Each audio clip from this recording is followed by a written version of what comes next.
40 and 40. 40 days.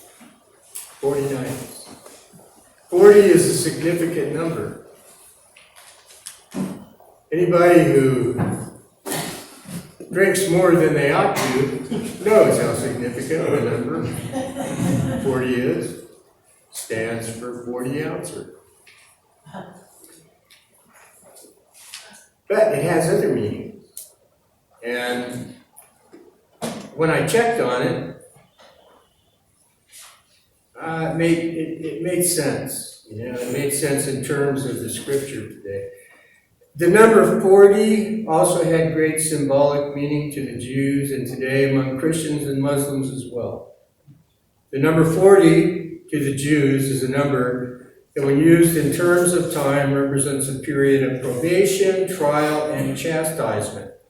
Not to be confused with judgment, which is represented by the number 9. There are all kinds of numbers. The number 2, actually, we heard in our scripture passages today. Something I wanted to do that's a little bit different. You're laughing like I do different stuff. Why? Maybe.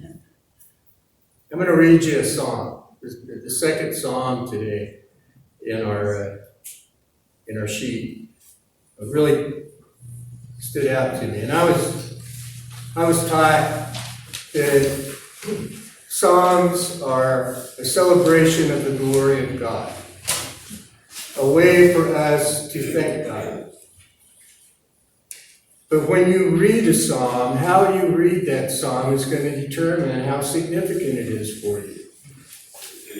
We just kind of do it by habit every Sunday, and I know that there are people who are thinking about what's in that, but part of reading it is being able to connect it to who you are as a human being.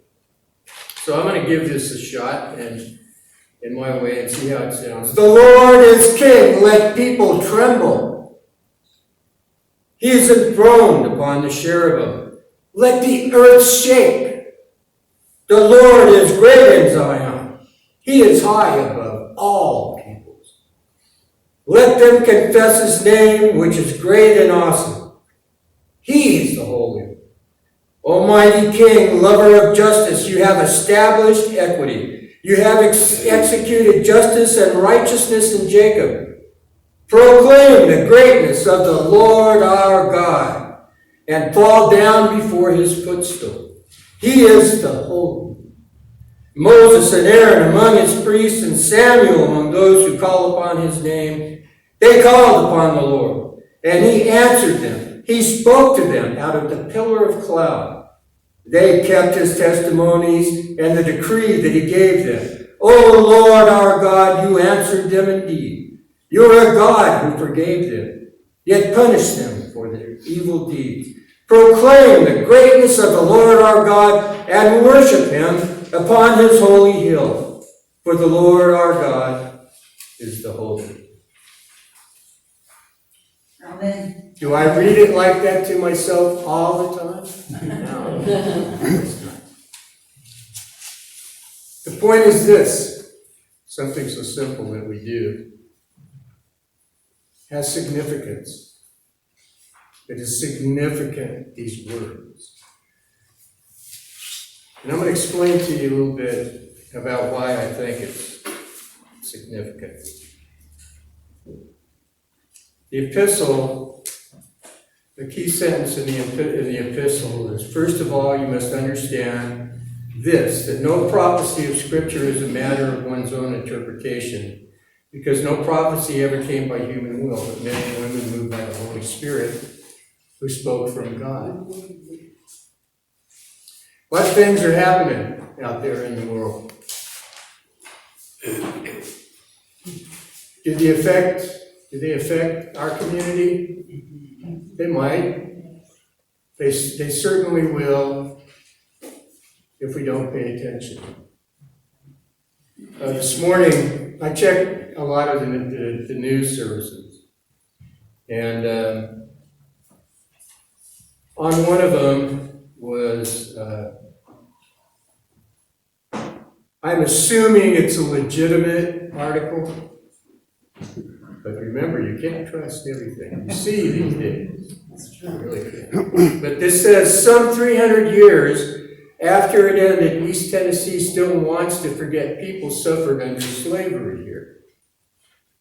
Well, that's no surprise, really. But there were comments on the article, and I'm not going to read them here.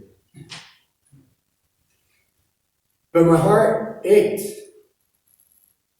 when I saw them, because they're clearly racist responses, clearly public racist responses. And I found myself saying, what are we going to do? What are we going to do? I mean, it feels like something's coming to me. I'm an alarmist, I'll admit that. But I'm not a fool. And I see things developing in a certain way, and I want us to be aware. Because one of us may be able to do something in a key situation that will make a difference. I don't know how, really. But I think that during Black History Month,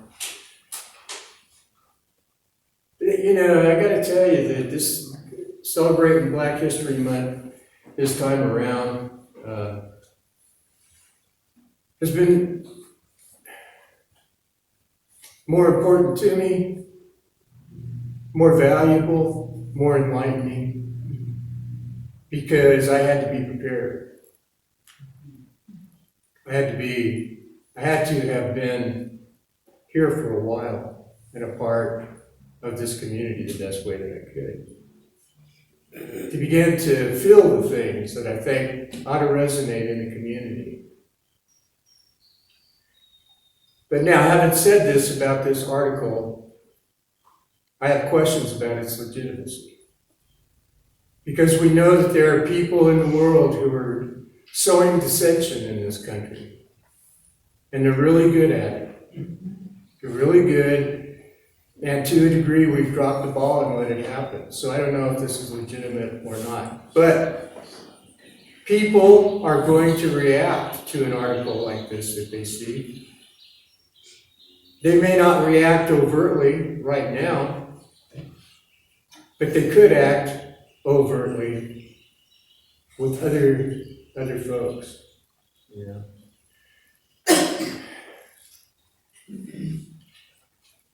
God, it's a sad thing. Dear God, it's a sad thing. But the good news is that at least here at St. Luke's, we know we're doing something. We're trying to do something. We don't know what's going to be happening tomorrow necessarily, and with our programs that we're doing, but we're trying to do something. And it's important to the community here. So that's my answer. The transfiguration of Jesus. We go to Jesus. Now that may sound cheesy, but it's not. It's the truth. We go to Jesus. And we ask Jesus, teach me how to love. I can't love this person. Teach me how. Because there's got to be a way.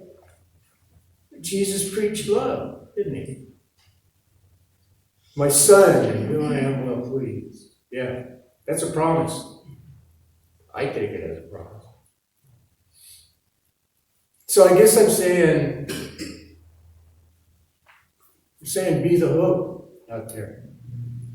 Be the hope. Because we all need hope.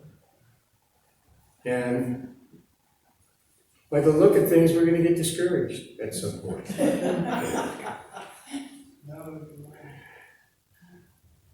That's all I got. I love you. Yeah.